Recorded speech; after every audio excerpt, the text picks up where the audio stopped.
Comunicação transcultural, o desafio de comunicar com uma outra cultura. Isso acontece quando pessoas de culturas diferentes se encontram. E não só a língua é diferente, mas o sistema de conversação é diferente. Por exemplo, no Brasil, nós falamos todos ao mesmo tempo.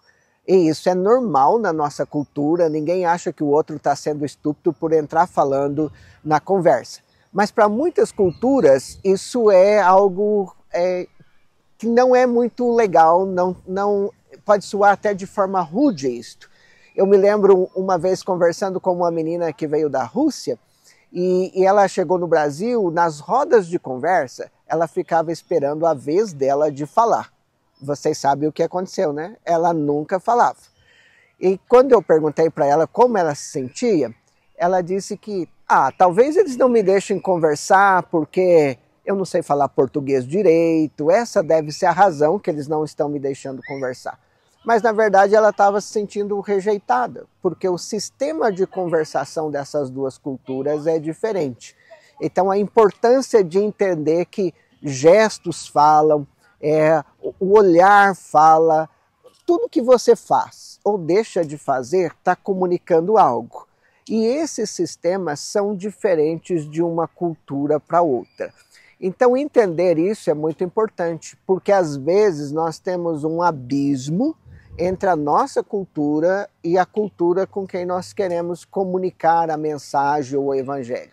O desafio da comunicação transcultural é construir pontes para conectar esses abismos, para diminuir esses abismos, né, na comunicação transcultural. Então esses são os desafios que nós temos para uma comunicação transcultural. Mas como nós podemos construir essas pontes? Essas pontes podem ser construídas de diversas maneiras.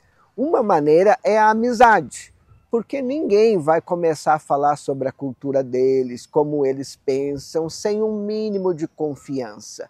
Então, construir a amizade é essencial para entender o pensamento da outra cultura. Falar a mesma língua não é o suficiente. Nós precisamos começar a pensar como aquela cultura pensa. Então a amizade é importante. Entender, por exemplo, no Brasil, quando nós falamos, vamos tomar um cafezinho? Não é sobre o café, não é sobre a xícara do café, não é sobre o sabor do café, é sobre relacionamento. Isso envolve, no Rio Grande do Sul, vamos tomar um chimarrão, ou lá no Paraguai, vamos tomar um tererê. Por trás desse tererê, desse chimarrão, tem a roda de conversa, tem os relacionamentos. Então, investir em amizade, em relacionamentos é muito importante. Agora, numa outra cultura, como nós fazemos isso? Nós vamos precisar observar, fazer perguntas, ter um coração ensinável. Na verdade, nós podemos seguir o mesmo exemplo de Jesus. O Paulo nos aconselha isso em Filipenses capítulo 2, do verso 5 ao 10. Nós podemos imaginar Jesus, o melhor exemplo de missionário transcultural, que é deixando a glória dele, a cultura dele, e ele vai se humilhar, ele vai tomar a atitude de servo para poder encarnar, ele se encarna na nossa cultura.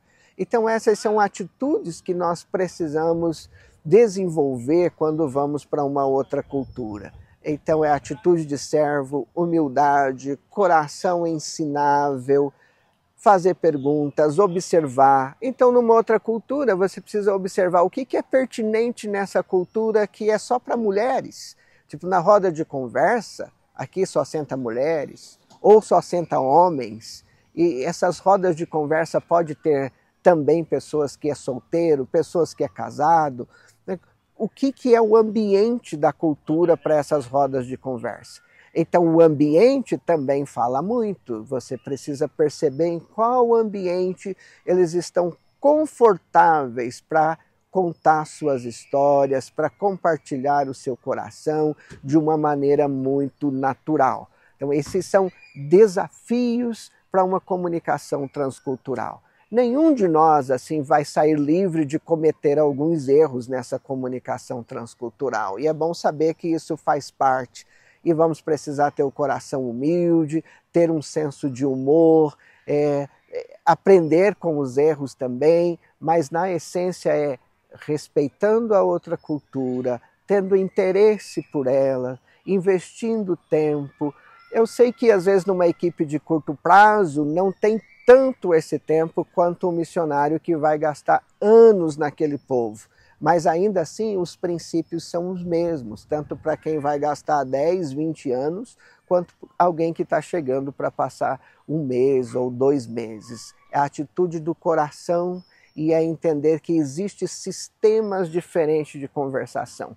E que o meu sistema não é o melhor, que o meu sistema não é o único, e eu vou precisar aprender isso com a outra cultura para construir essas pontes. Esse é o desafio, esse é o coração do Evangelho também quando nós pensamos em comunicação. Então, concluindo esta ideia de comunicação transcultural, Jesus como nosso modelo, tem um texto que Jesus pensa, ele era alguém que entendia a cultura dos judeus, ele viveu 30 anos ali antes de iniciar o ministério dele, ele sabia falar a língua, mas em certo momento Jesus diz, aqui eu vou comparar o reino de Deus. Então ele começa, o reino de Deus é semelhante a... Jesus ele tinha a mensagem, ele tinha o público e ele está construindo essas pontes nos momentos que ele conta as parábolas. Então ele mesmo pergunta para si mesmo, aqui eu vou comparar o reino dos céus. Em comunicação transcultural, nós precisamos ter essa mesma atitude de Jesus. Quando eu estou ali e quero comunicar, quero ser eficaz na comunicação, a pergunta que eu tenho que fazer é, de que maneira? De que maneira eu vou comunicar o reino de Deus para esse público? E então, buscando do Espírito Santo, de que maneira posso construir essas pontes? Passando por humildade, por coração ensinável, por disposição em aprender, em estar com o povo, em construir relacionamentos, de descobrir as maneiras. E isso passa por renúncia. Renúncia da minha própria maneira, do meu próprio conceito de comunicação, da minha cultura, para poder entender o coração do povo. Isso vai ser chave na nossa comunicação transcultural.